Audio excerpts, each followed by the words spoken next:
Sa ating lahat, good morning sa mga hindi pa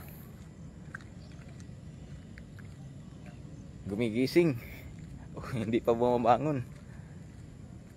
Let's move. Mga hindi pa nakakilala sa atin, magpakilala tayo ulit. I'm Neven Kanitan, isang Subuanon and a member of the Armed Forces of the Philippines.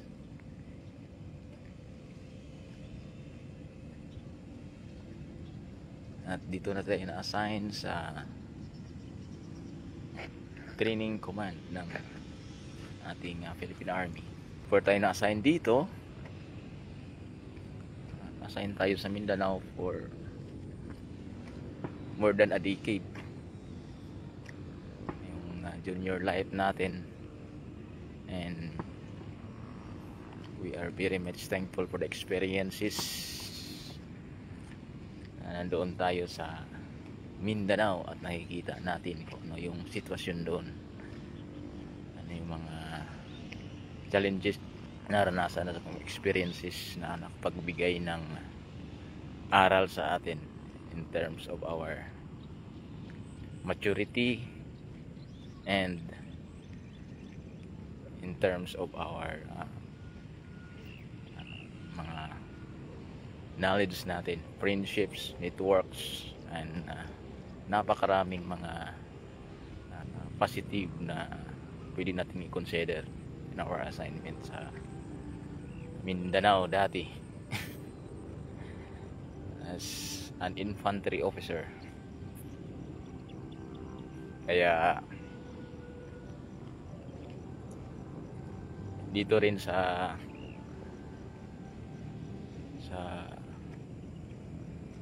assignment natin ngayon, naka 3 years na tayo, so we have to also be thankful sa mga experiences din dito sa higher headquarters or sa training. Tuloy lang yung ano natin, physical fitness.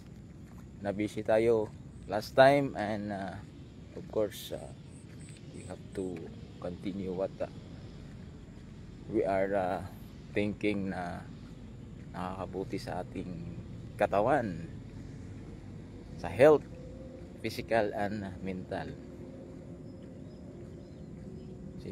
Ngayon medyo maganda yung araw o nagpapakita, pero hindi siya mainit, kaya it's better to go outside and have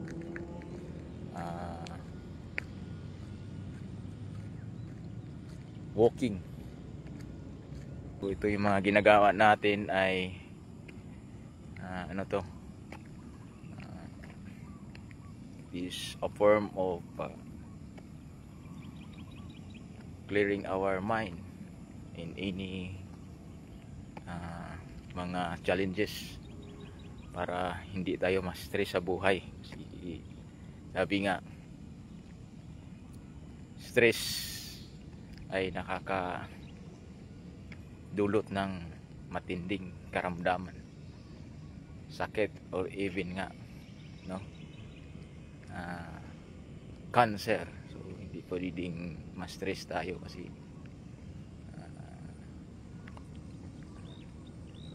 para maiwasan natin yung mga problema na nagdudulot ng hindi maganda sa ating kalusugan. Si stress, no? Inamin na mga ni Doc Willie Ong na isa sa mga nakadulot sa kanyang karamdaman ngayon ay yung stress, dahil sa mga bashers na entertain niya at hindi niya nailabas. Ito yung araw pero hindi mainit, kaya maximize natin itong opportunity na to.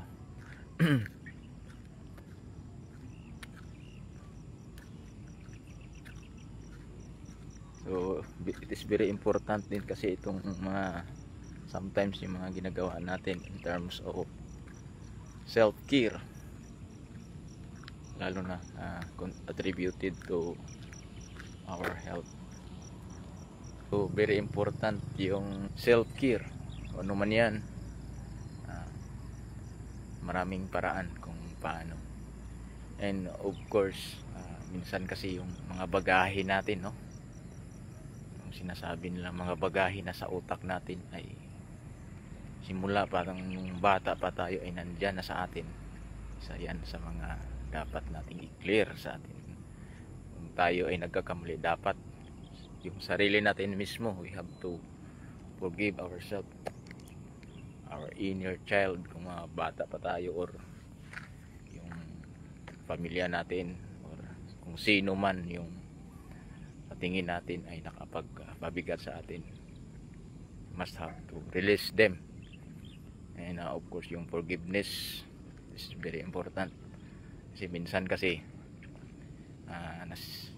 isa sa mga dahilan na naging depressed yung isang tao ay yung hindi pinapatawad yung sarili, dahil siyempre hindi naman tayo perfecto, nagkamali tayo, but laging paulit-ulit na biniblame yung ating sarili, which is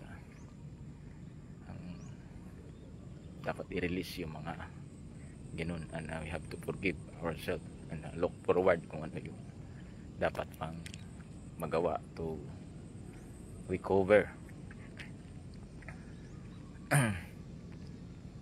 Kaya sa mga may mga bagahe dyan, kung anong mga klaseng bagahe, release na natin yan, pagagaan yung ano natin, and we have to look forward kung ano yung gusto nating maging mangyari sa ating buhay in the future.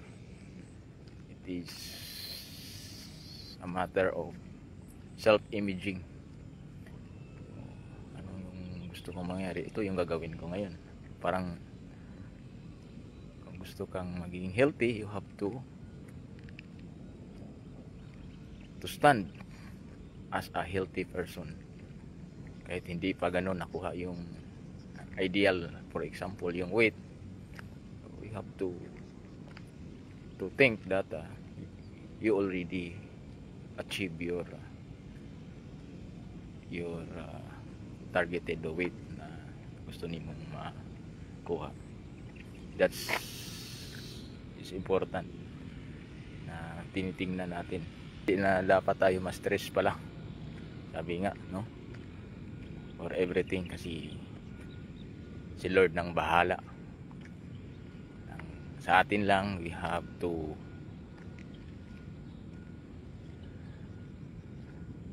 yung control lang natin ay ating pwedeng magawa. Yung mga hindi control, ipagpabayan na yan natin ni Lord, saka ipagpabayan na natin yan sa universe na nag-create sa atin. At alam naman natin na we are designed to survive. We are designed to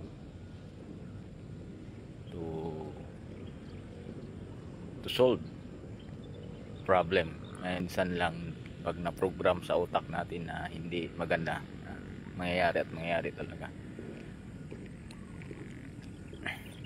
I hope always we are programming our safety. We program ourselves to become healthy, and of course yung abundance naman, no, yung finances natin ay i-program natin magiging abundance naman, kasi isa sa mga nakaka-stress pag yung finances na ay medyo very limited. Kaya we have to program our mind to have an abundance in terms of wealth and finances. So, maraming paraan dyan. Hindi mo natin siguro, hindi pa tayo ngayon, but in the near future kaya natin yan, basta maniwala lang tayo sa sarili, and of course trabahoin natin yan. best we can. We have to give our best. And again, thank you for watching. Malayo na yung video na to, at kung nakakarating kayo dito, paki-comments kung ano yung ano nyo dyan, ginagawa nyo dyan. And hopefully we will meet in the near future. Makilala lang, at we are friends now. Bye bye.